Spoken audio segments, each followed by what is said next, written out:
Hello again, everyone. This is Larry Edibasson. Just calling to touch base with all of you. For those of you just joining us, I want to remind you that we have actually been discussing the subject of success. And the formula we have been working with is it's the formula for success that goes something like this. The secret of success, it's in your hands. What you feel, you attract. What you imagine, you become. What you say, you see. And practically during this particular section, for the past few weeks, we have been discussing the issue of imagination, the second sentence in that formula, which is what you imagine, you become. As a matter of fact, you know what? I think I'm going to put on my other goggles today. This actually matches my shirt. What you imagine, you become. What you say, you see. And for the past several weeks, we've been talking about the subject of imagination. Now, why is imagination so important? Imagination is so important because you and I are created in the image and likeness of God. And we actually never do a thing until, first of all, to some degree or another, we have imagined it.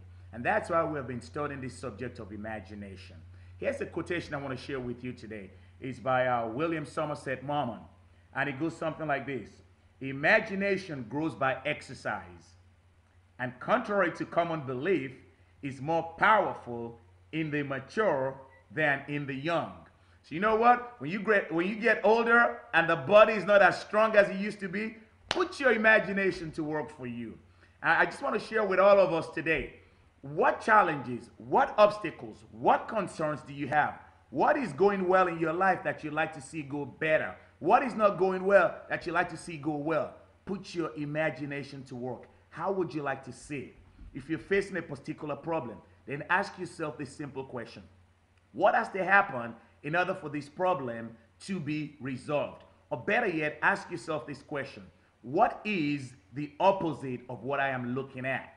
So let's say you're feeling sick in your body. What is the solution? Feeling good.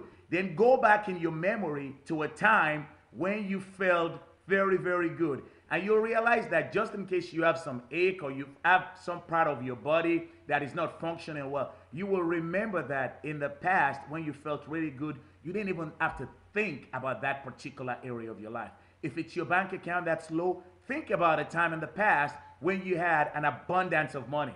And I know somebody's probably saying, well, I've never had an abundance of money. Then picture yourself, imagine yourself. What would you do if you had 10 times more money in your bank account right now? 20 times more money in your bank account.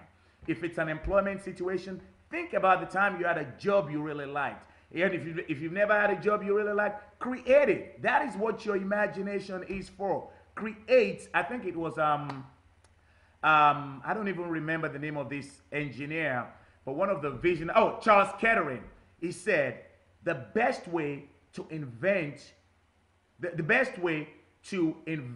to predict your future is to create it. The best way to predict your future is to create it. So you're not pleased with the way things are right now? Create your ideal future. Make it happen. You have that power. It is your God-given power, your God-given right to call those things which be not as though they were. And I want to encourage you that you can do it. Remember, as we have been saying, there is a nation where the opposition never comes to power, and that nation is you. Thank you very much again for listening, and have a wonderful rest of your day and a terrific rest of your week. Remember, what you imagine, you become.